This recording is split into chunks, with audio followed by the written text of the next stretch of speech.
Hey, what's up, fam? It's Modern Day Caveman here again. Hey, I had a great time with the photographer. That was crazy. So, I told you guys that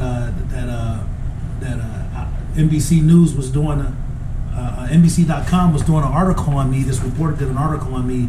So there's a news article getting ready to come out, and they sent this professional photographer to come spend some time with me and take pictures with me. So that's going to be awesome, man. That's going to just be an awesome. So I wanted to, like, today I got contacted by somebody that made me reminisce, that made me think about something, and I'm gonna tell you a prison story, right?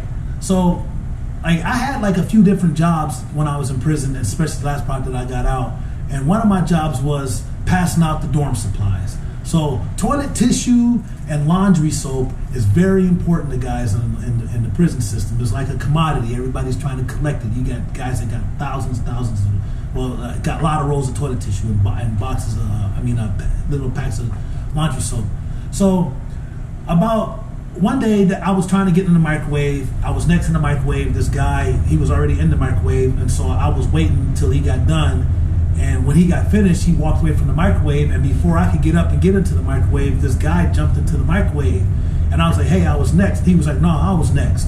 And I was like, dude, like I'm next. I was like, Paul, am I next? He was like, yeah, Reed's next. And so he was like, oh, well, I only need 2 minutes, man. You can wait. And I was like, you know what? You right.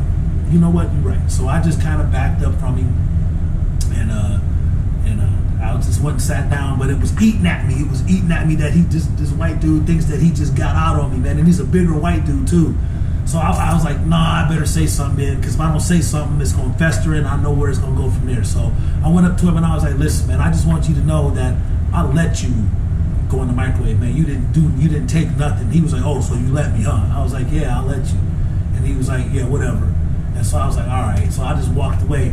So about a week later, I passed out the laundry soap, and he goes to the CO afterwards and tells the CO, hey, man, he didn't give me no laundry soap, man. He missed our whole room.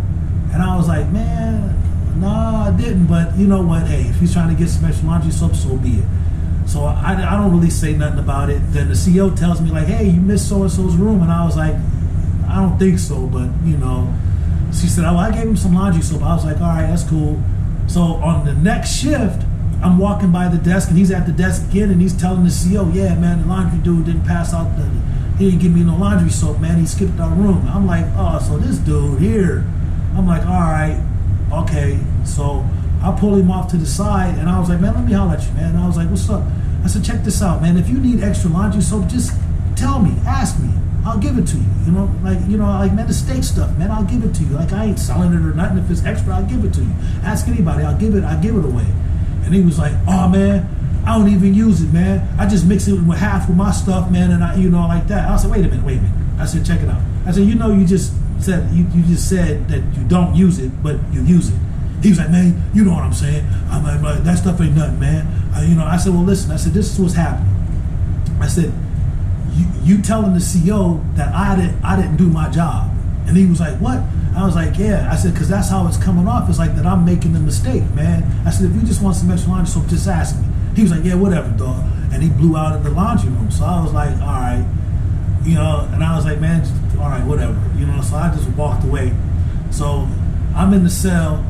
It's been a few hours now. Like, they get ready. They go to chow and come back, go to dinner and come back. And I'm sitting in the cell, and my roommate comes in, and he was like, man, Reed, I don't even want to tell you this, man, but I gotta tell you, man, because dude was out there. He was like, man, dude was out there talking about you a snitch, that you a punk, and that he gonna throw his hands and knock you out and all of this. And I was like, what? I'm like, oh my God, like, I don't know, like, you can't call anybody a snitch in prison, especially a convict, and I'm a convict. And I'm like, man, okay, so I'm like, oh my God. So I got to go and deal with this. So I get up, I go out there, and I wait till I catch him by himself, and I call him into the laundry room. And the laundry room there's no cameras in the laundry room. So, there's a lot of blind spots in prison. So there are no cameras. So I'm going in there with the understanding that there's potential for violence, right? I'm prepared for that. So I pull him in the laundry room. I'm like, what's up, man? I said, man, how long you been locked up? He was like, shoot, I've been locked up for 2 years. And I was like, I said, so this ain't your first rodeo neither, right? And he was like, no, man, I've been to so-and-so, blah, blah, blah. And I was like, well, I said, then you know the repercussions behind putting a label on somebody like a snitch or something. And he was like, yeah, I know. I said, so why was you out there yelling that I'm a snitch and stuff, man? Like, you know, what's up with that? He was like, I wasn't yelling. I'm just saying, no, you went to the police on me, you know, talked about the laundry soap. And I was like, dude, you went to the police. I didn't go to the police. You went to the police, man. I said, and about some laundry soap, man, you think I said, dude, listen. I said, listen, this is what we gonna do. I said, I need you to keep my name out your mouth, man. I don't want to hear nothing else about what you said about me or this, like, man, listen. Just keep my name out your mouth. And he was like, who are you talking to? F you. And I was like, I'm talking to you. And he was like, man, F you. And I was like, you know what? He was like, man, I'm telling you what, if I had my shoes on, man, I ain't had these shower shoes on, man, I'd come out here, I'll knock your he was using, you know, excuse my language, I'm gonna have to use the language that was used, and I apologize, but he was like, you know, if I didn't have these shower shoes on, I'd come out here and knock your bitch ass out. And I was like, what? I said, I tell you what. I said, you want to go put your shoes on? He was like, yeah. I said, go ahead. Let's go. Come on. I'll let you go put your shoes on. So he was like, okay. So he went into his little cell and he put on his shoes. And we had this little old dude. This guy was 83 years old, an old Catholic priest. He's in a wheelchair. And he rolls out. He's like, what's going on, Reed? And I was like, nothing, Earl. Stay out of this. So dude comes out and he was like, what's up? He was like, and Earl was in between us. I was like, move, Earl. Earl was like, no, you guys can't be doing this. I was like, Earl, you got to move out the way, man. He was like, no, Ramon, Reed, you don't want to do this.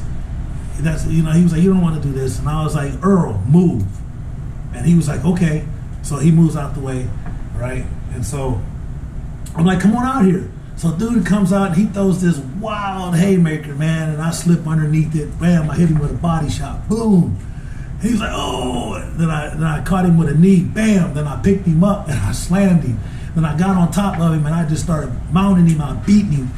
And so he was like, okay, I quit. And I was like, nah, man. I said, you asked for this. You're going to take every bit of this. And I kept hitting him, right? Then Archie, he was like, okay, Reed, man, he had enough, man. He done, man. He had enough. So I got up off of him and I went into my room and I was like, dang, man, I can't believe that I just got into a fight, man. I was supposed to be the pastor, you know. I'm the minister. I was like, my God, man, this is crazy. So now I got to worry about this guy and, you know, retaliation and all of these other connotations that's coming on, this baggage that's going to come with this. So my neighbors, a couple white dudes next door to me, they was cool with him. And I told him, I said, man, we need to find out what's going on with this. So I sent them to go talk to him. And he went and talked to him, and he came back. He was like, yeah, Nick was, that was my neighbor's name. Nick was like, yeah, he cool, man. He realized that he made a mistake, man. He was like, he told me, I don't know what I was thinking when I did that to Reed. So it was cool. So dude stayed in his room for 2 weeks. He didn't even come out of his room for 2 weeks. And when he did come out, he had a black eye, and everybody was like, dang. I mean, his eye was swollen shut, but it was like he had a black eye and it was black, like literally black. And so, you know, dude we was buddies afterwards, man. He told me, he was like, dude, I don't know what I was thinking, man. I was just feeling myself that day, man. And I was like, dude, like, what would you think? Like, what did you know? Because I knew that what he said that what it was that week before at the microwave when I just backed down from him. That he felt like he kind of like got over on me, like I was like I wasn't no threat, that, you know. And I was like, dude, like I've done 20 plus years in prison. You think I made it without having to make my bones, bro? Like I had to, you know. I've been in some of the roughest prison in the country, bro. I'm not just, you know, the guy that you meeting is a guy that I'm trying to portray. I'm like, I don't want to be that guy that I used to be, bro. And I'm like, so he was like, man, I understand. I said, I hate that you made that come out of me, you know. I said, but like, dude, I tried to give you every opportunity to stop, you know.